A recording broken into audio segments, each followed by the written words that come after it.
Rini, saya kecewa sama kamu. Kamu sudah menyalahgunakan jabatan kamu. Lucy, kamu juga. Kalian udah gak pantas lagi untuk kerja di sini. Kalian berdua saya pecat.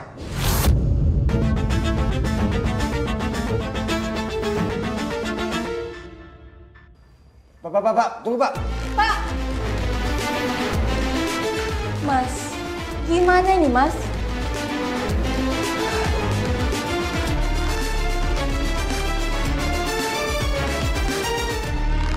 Saat itu saya galau, Mbak.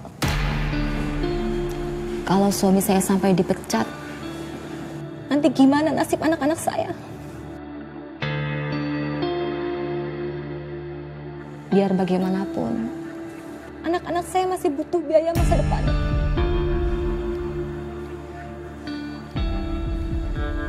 Iya juga sih, Mbak. Terus akhirnya bagaimana? Suami dan nasibnya di kantornya itu. Akhirnya saya ngomong sama direktur bahwa saya sudah memaafkan semua kesalahan suami saya. Dan direktur setuju. Suami saya dipindahkan ke divisi lain, Mbak. Tapi jabatannya sudah bukan manajer lagi. Saya benar-benar kagum sama kamu. Padahal sudah jelas-jelas suami kamu berkhianat dan kamu masih bisa memaafkan dia.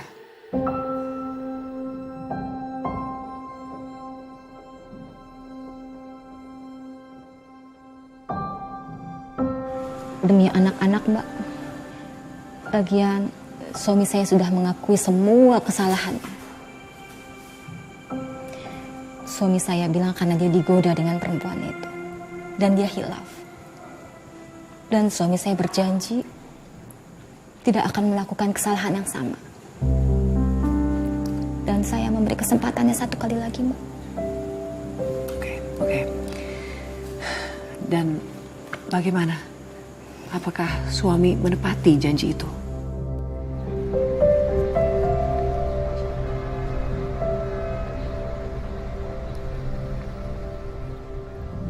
Asik liburan! Papa, nanti kalau sudah nyampe di hotel nanti kita berenang ya. Boleh dong. Biar mau berenang sepuasnya juga boleh. Asik! Mama ikut berenang ya. Gak bisa dong sayang, kan Mama lagi hamil.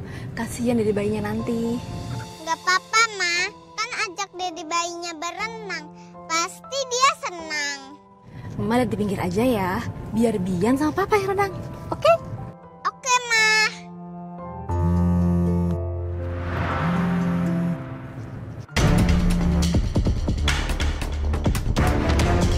Mas ada telepon. Kok nggak diangkat? Siapa Mas? Gak penting. Angkat aja, siapa tahu dia penting. Itu Pak Indra, biasa urusan kantor. Mungkin nggak diangkat. Sayang, nggak ada yang lebih penting dibanding kalian berdua. Liburan kali ini aku khususkan buat kalian. Jadi nggak boleh ada yang ganggu liburan kita, termasuk urusan kantor. Makasih ya Mas, kamu baik banget. Bian, bilang apa sama Papa? Makasih, Papa. Sama-sama, anak papa yang ganteng. Bian seneng nggak? Senang. Yeay, kita liburan.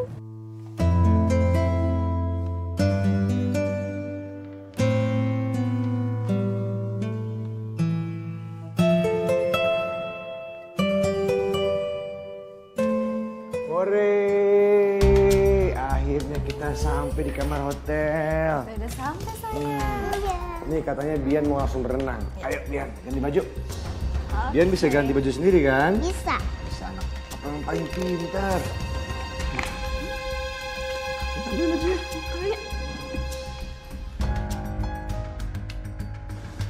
Nih bajunya nih. Ya, ganti baju ya. Iya.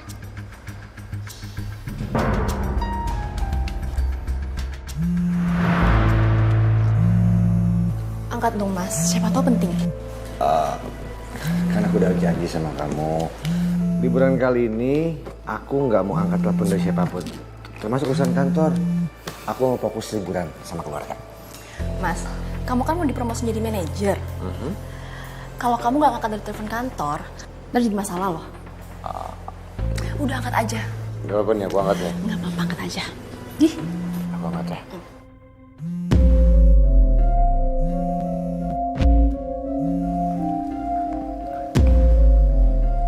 Ya, halo Pak Indra. Apa? Meeting? Wah, kayaknya nggak bisa deh Pak.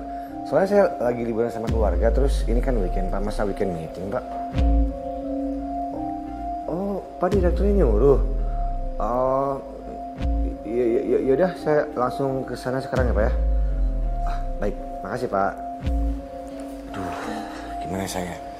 Tadi aku barusan dapat telepon katanya aku disuruh meeting di kantor cabang. Soalnya nih Pak direkturnya nyuruh. Gimana? Ya udah nggak apa-apa. Pokoknya jangan pernah kecewain Pak Direktur. Siapa tahu dipercepat promosi kamu, ya kan? Sekali lagi aku minta maaf ya. Nggak apa-apa sayang. Ya udah, aku jalan dulu ya. Ya Sayang. mas.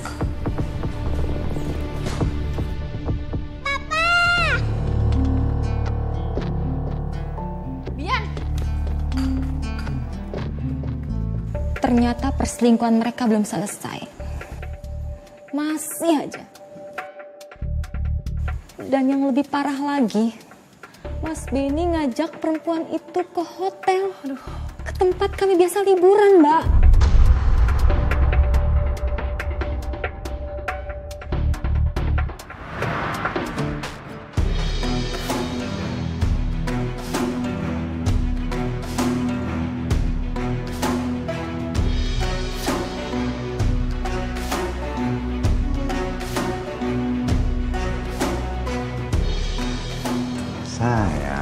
Sayang. Aku kangen banget. Aku kangen banget loh. Aku juga kangen banget sama kamu. Dasar kayak pengkhianat!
Saya turut prihatin, Mbak. Saya turut prihatin. Saya bisa merasakan apa yang Mbak rasakan. Dan mungkin semua istri pun akan melakukan hal yang sama. Termasuk juga saya. Terus Mbak, ketika Mbak dikasarin oleh suami, kan Mbak pendarahan. Mbak keguguran. Saya pikir saya akan keguguran. Tapi nyatanya anak saya selamat. Hanya saja lahir prematur, Mbak.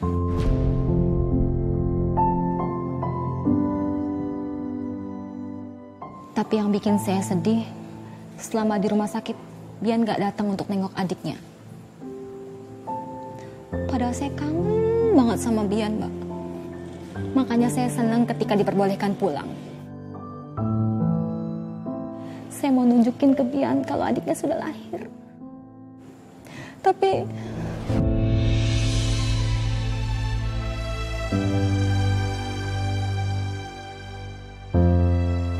kenapa, Mbak? ujian saya nggak berakhir di situ, Mbak. Suami saya membawa pulang bayi saya tanpa sepengetahuan saya.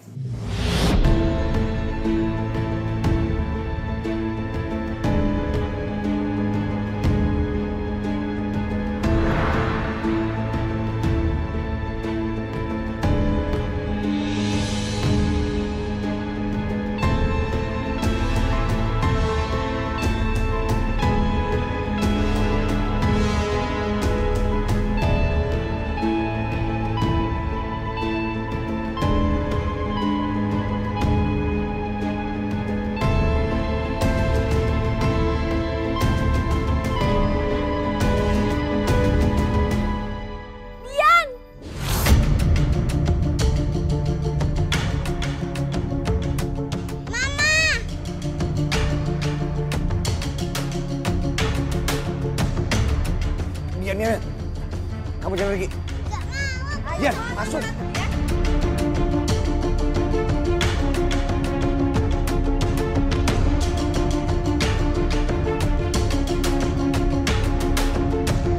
Kamu ngambil anak-anak aku, Mas. Nggak ada. Mas! Kamu bukan istri aku lagi. Aku sudah menikah sama Lucy. Dan kita sudah mengurus surat perpisahan. Rumah ini atas nama aku. Jadi kamu nggak berhak atas rumah ini. Paham? Pergi. Aku kesini cuma mau ngambil anak-anak aku. Anak-anak selamanya sama aku. Kamu paham gak sih? Aku lebih berhak atas mereka, Mas. Lebih kamu pergi. Sebelum aku tambah marah. Tidak dengar ya. Aku bisa laporin kamu ke polisi karena kamu sudah masuk ke rumah orang tanpa izin. Pergi! Ya, Mas!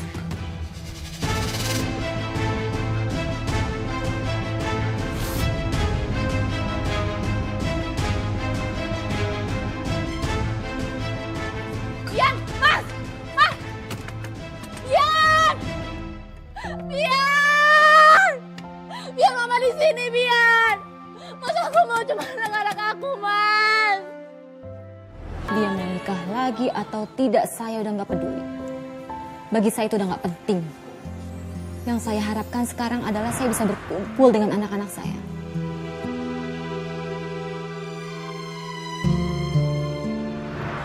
Mbak kenapa nggak lapor polisi aja? Bilang aja penyekapan anak. Proses perceraian masih berjalan, Mbak. Hak asuh anak akan diputuskan di pengadilan. Terus hasilnya gimana? Prosesnya panjang, Mbak.